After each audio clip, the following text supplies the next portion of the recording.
اللہ تعالیٰ نے قرآن پاک کو منبع ہدایت اور تکمیل انسانیت کے لیے نازل فرمایا ہے، مگر یہ قرآن ہر قسم کے شر، جادو، جنات اور بندش سے نجات کا ذریعہ بھی ہے۔ آج ہم آپ کو ایسی آیات سے روشناس کروائیں گے جو ہر قسم کے منفی اثرات کو ختم کرنے کی طاقت رکھتی ہیں، جس کے پڑھنے کے ان طریقوں سے اللہ تعالیٰ ہر قسم کا جادو سحر ختم کر دیں گے۔ ہر بندش زائل ہو جائے گی، رزق کی بندش دور ہو جائے گی، رشتے کی بندش دور ہو جائے گی، میاں بیوی کے تعلق کی بندش بھی ختم ہو جائے گی، اور ان کے درمیان میں لڑائی اور نفاق بھی ختم ہو جائے گا۔ اس کے علاوہ کاروبار میں جس کو کامیابی نہ ملتی ہو اسے اللہ پاک کامیاب کریں گے، اور جس کی رزق کی کمی ہوگی اللہ تعالیٰ اسے دولت کی فراوانی عطا فرمائیں گے۔ ایک تو قرآن پاک کی عظیم اور طاقتور آیت الکرسی ہے،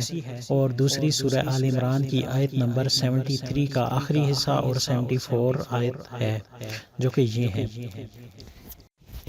اعوذ باللہ من الشیطان الرجیم، بسم اللہ الرحمن الرحیم، اللہ لا الہ الا هو الحی القیوم، لا تأخذه سنة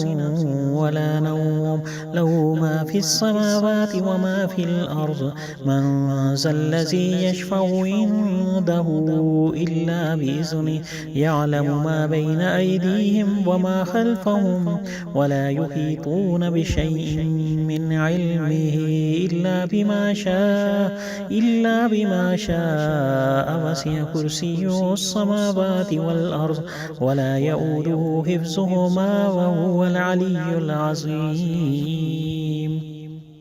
قل إن الفضل بيد الله يؤتيه من يشاء، والله واسع عليم، يختص برحمته من يشاء، والله ذو الفضل العظيم۔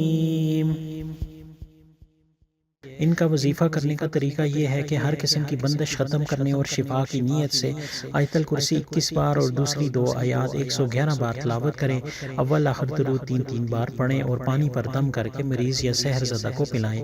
اس عمل کو مسلسل 21 دن تک کرتے رہیں۔ اس کے بعد آخر میں دیا ہوا نقش کسی بھی جمعرات یا جمعہ کے دن پاک صاف و وضو ہو کر نیلی سیاہی کے ساتھ اسی ترتیب سے لکھ کر اپنے پاس رکھیں، اور ایک دوسرا بھی بنا کر اپنے کپڑوں کی الماری میں رکھ لیں۔ اگر اس کو لکھ کر 21 دن پینے میں استعمال کرنا چاہتے ہیں تو زعفران سے لکھیں اور 21 دن مریض پیے تو اللہ تعالیٰ اسے جادو، سحر، نظر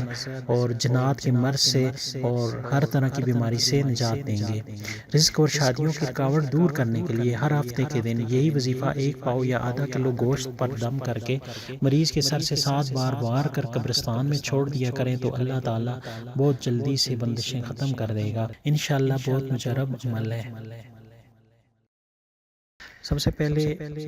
8x8 کے باکس بنانے ہیں، یعنی کہ 16 خانے ہو جائیں گے، 8 روز اور 8 کالم۔ اس کے بعد اوپر بسم اللہ الرحمن الرحیم لکھنی ہے، اور جس خانے میں جو لکھا ہوا ہے اسی ترتیب سے ہی لکھنا ہے، اور جس باکس کو میں خالی کرتا جاؤں تو وہ ترتیب ہے اسی ترتیب سے لکھنا ہے، اور سائیڈوں پہ آخر میں آیت الکرسی لکھ لینی ہے، اور اس طرح یہ نقش کمپلیٹ ہو جائے گا۔